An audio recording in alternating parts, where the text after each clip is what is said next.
ম্যাচের পরতে পরতে ছিল রোমাঞ্চ। প্রথমে ব্যাট করে রাজস্থান 10 ওভারের শেষে 95 তুলে ফেলেছিল। বলাবলি শুরু হয়ে যায়, 200 পেরিয়ে যাবে রাজস্থান। বৈভব সূর্যবংশীকে দেখার জন্য মাঠ ভরেছিলেন ক্রিকেট প্রেমীরা। 28 বলে 46 রান করে জ্বলে উঠেছিল 15 বছরের বিস্ময় ক্রিকেটার। তবে মোড় ঘুরে গেল রাজস্থান ইনিংসের শেষ 10 ওভারে, যেখানে শেষ 10 ওভারে মাত্র 60 রান তুলতেও হিমশিম খেল রাজস্থান। সে সঙ্গে হারাতে হলো আরও 8 উইকেট। 2 ওপেনার ফিরতেই তাল কাটল রাজস্থান ইনিংসের। সুনীল নারায়ণ ও বরুণ চক্রবর্তীর ঘূর্ণিজালে বাঁধা পড়ল রাজস্থান। রবিবারের ম্যাচ যেন বরুণের পুনর্জন্মের ম্যাচ। 4 ওভারে মাত্র 14 রান খরচ করে নিলেন 3 উইকেট। টি-20 ক্রিকেটে 200 উইকেট হয়ে গেল তাঁর। তিনি ম্যাচের সেরা। ইডেনের পিচে বল পড়ে ঘুরল, থমকালো, চ্যাটচ্যাটে পিচ যেন। নারায়ণও সেখানে বিপজ্জনক হয়ে উঠলেন। 4 ওভারে 26 রান দিয়ে নিলেন 2 উইকেট। কেকেআরের পেসার কার্তিক ত্যাগী 4 ওভারে 22 রান দিয়ে নিলেন 3 উইকেট। 3টি উইকেটই একই ওভারে। তবে এই পিচেও অনুকূলকে 1 ওভারও বল না করানো নিয়ে প্রশ্ন উঠল। রান তাড়া করতে নেমে শুরুতেই ব্যাটিং বিপর্যয় নাইটদের। প্রথম বলেই টিম সেইফার্টের স্টাম্প ছিটকে দিলেন জোফরা আর্চার। অজিঙ্ক্য রাহানে 0। ক্যামেরন গ্রিন ভালো শুরু করলেও 13 বলে 27 রান করে ফিরলেন।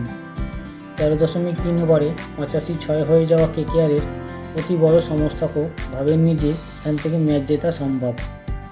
রবীন্দ্র জাডেজার বলে নামদে বার্গার যখন উইকেটের পিছনে লোপ্পা ক্যাচ ফেললেন রিঙ্কু সিংয়ের স্কোর মোটে 8। রিঙ্কু কি রাজস্থান রয়্যালসের ক্রিকেটারকে সে স্টিভওয়ের অমর উক্তি মনে করিয়ে দিলেন? বিশ্বকাপে অস্ট্রেলিয়ার কিংবদন্তির ক্যাচ ফেলে দিয়েছিলেন হার্সেল গিবস। স্টিভওয়ে গিবসকে কটাক্ষ করে বলেছিলেন বিশ্বকাপটাই হাত থেকে ফেলে দিলি। কাকতালীয় হলেও রিঙ্কুর ক্যাচও ফেললেন দক্ষিণ আফ্রিকারই এক ক্রিকেটার। বার্গার যেন ক্যাচ নয়, ম্যাচও ছেড়ে দিলেন। 156 রানের লক্ষ্য তাড়া করতে নেমে 11 ওভারে 73-6 হয়ে যেতে পারত কেকেআর। নাইটদের স্বপ্নও তখনই দফারফা হয়ে যেত। কিন্তু ক্রিকেট ঈশ্বর যেন অন্য কোনো চিত্রনাট্যে সাজিয়েছিলেন রবিবারের ম্যাচের জন্য। তা না হলে কার্যত হেরে যাওয়া ম্যাচ এভাবেই জিতিয়ে দিতেন রিঙ্কু। এভাবে আইপিএলে যাকে সহ অধিনায়ক করেছে কেকেআর। বাড়তি দায়িত্ব পেলেও ব্যাট হাতে দারুণ কিছু করতে পারছিলেন না উত্তরপ্রদেশের ক্রিকেটার। তিনি নিজেও যেন ভালোই উপলব্ধি করেছিলেন। গুজরাট টাইটান্সের বিরুদ্ধে ম্যাচ হেরে শনিবার বিকেলে কলকাতা ফিরেই কালীঘাটে ছুটেছিলেন রিঙ্কু। পুজো দেন, নিজে হাতে আরতিও করেন। ঈশ্বরের আশীর্বাদ নিয়েই যেন নিজের মেজাজে ফিরলেন ইডেনে। ম্যাচ জেতালেন কলকাতা নাইট রাইডার্সকে। চলতি আইপিএলে নাইটদের প্রথম জয়, প্রথম কোনো ম্যাচ থেকে 2 পয়েন্ট।